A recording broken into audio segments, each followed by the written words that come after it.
What's up guys, and in today's video I'll be going over my ladder/season predictions for 2020. This is based on every game in the 2020 fixture, and there will be a video on my predictions of every result soon.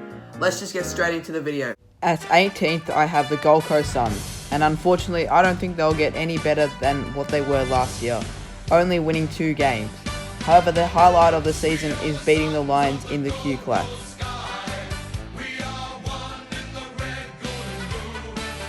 At 17th, I have the Crows, and I reckon they will struggle to find any form or momentum, only having 5 wins throughout the season. Losing a lot of their players in the trade season doesn't help either, and the Crows will need to rebuild again to get out of this slump.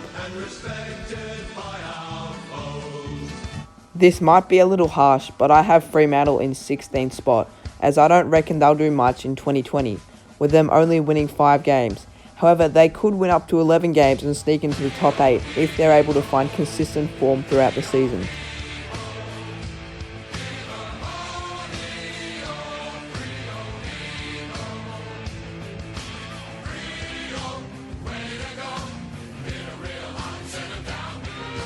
At 15th place, I had the Roos, and I only saw them winning 9 games when I'm going over the fixture.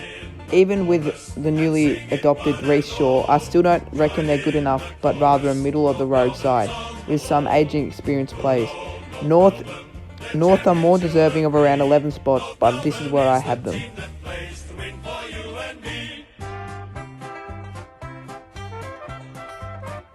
Arguably one of the biggest fallers, I have Essen finishing 14th. Even with such a bad placing, Essen still finished 1 game outside the 8, but struggled with their percentage, dropping multiple games by big margins, and only managing to beat 1 top 8 side for the whole season. Yet, still, I reckon Essen could finish as high as 6th, but I haven't placed at 14th for my ladder prediction.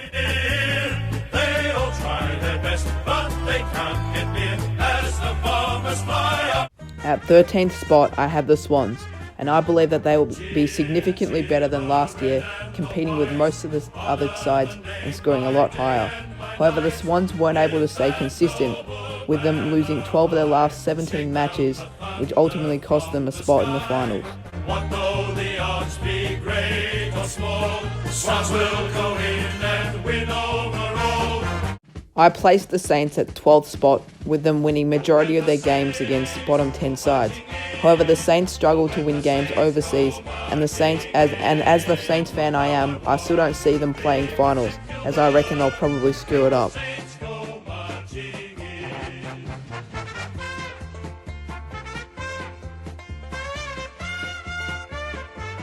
I have the Blues at 11th spot, and just like many others, I believe they will be heavy risers and cause many upsets with an extra 3 wins. I reckon the Blues will improve greatly, and I reckon they have a good chance at playing finals in 2020.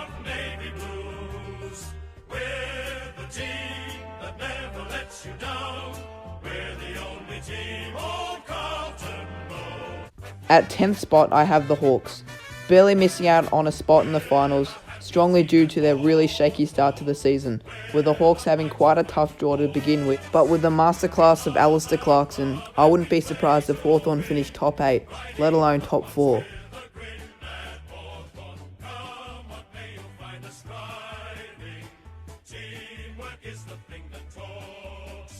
Same old story for Port, barely missing out on the finals again, finishing 9th.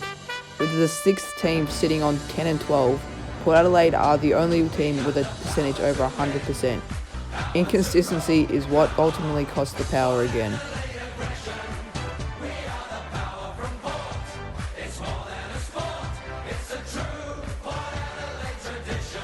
I put Melbourne at 8th spot, and I believe that they will get back to their 2018 form, as I believe 2019 was just a really bad year for them.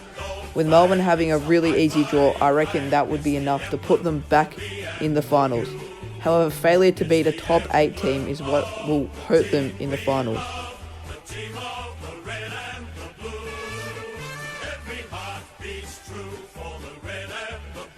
Coming off that heavy grand final defeat could prove costly for the Giants, as I see them sliding down to 7th with only 12 wins. Similar to West Coast in 2016 and Adelaide in 2018, Teams who have gotten smashed in grand finals have had a much worse season afterwards.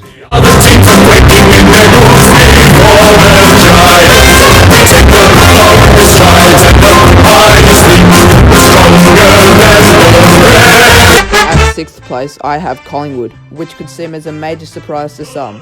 I believe that the Pies will have a slump similar to last year and lose to bottom 10 teams such as Sydney, Carlton and St Kilda, ultimately costing them a top 4 spot.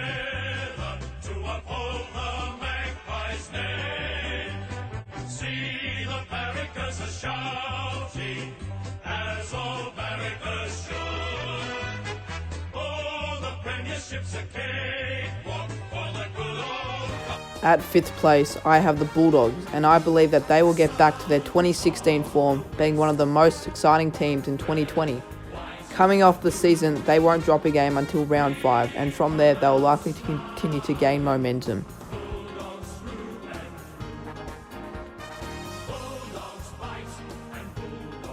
At 4th place, I have Geelong, and this is primarily due to their major home ground advantage at GMHBA Stadium, as they will only drop one game, but I don't believe they'll be as big of a threat as they were in 2019.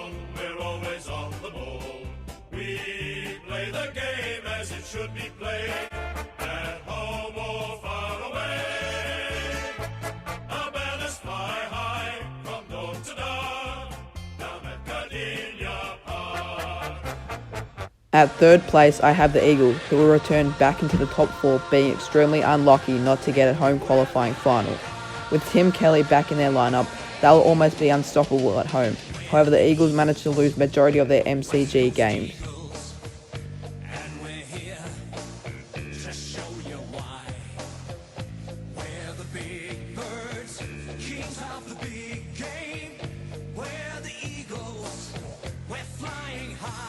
At 2nd spot, I have the Lions, and I still believe the Lions will be as good as they were in 2019, even with a much harder draw.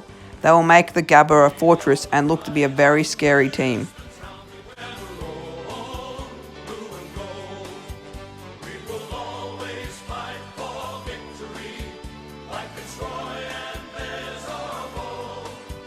Not surprisingly, I have the Tigers winning the minor premiership, only losing 3 games for the entire season. The Tigers will also play the season with all their star players, assuming they don't come across any more injuries along the way. Risking head and skin, if we're behind then never mind, we'll fight and win, for we're from Tigerland. We never weaken till the final siren's gone. Like the tiger of old, we're strong and we're bold. Qualifying finals.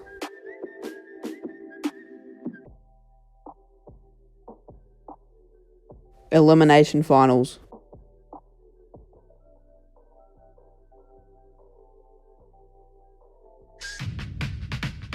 Semi-finals.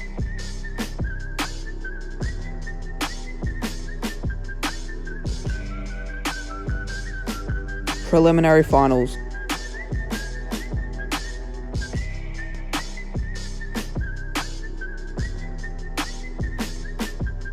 Grand final.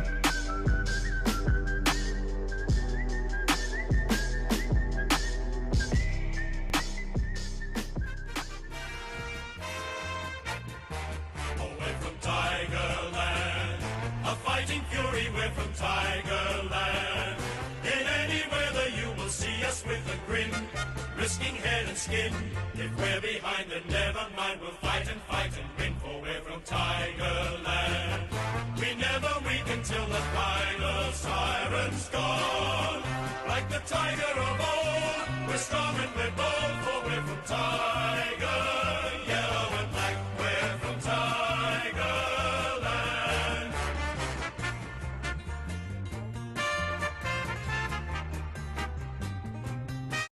Let me know what you think of my predictions, and if you disagree, leave yours in the comments below. This video took over 10 hours to make and edit, so I'd appreciate a like and subscribe if you're new. Like I said before, my next video will be my predictions on every single result in 2020 based on my ladder.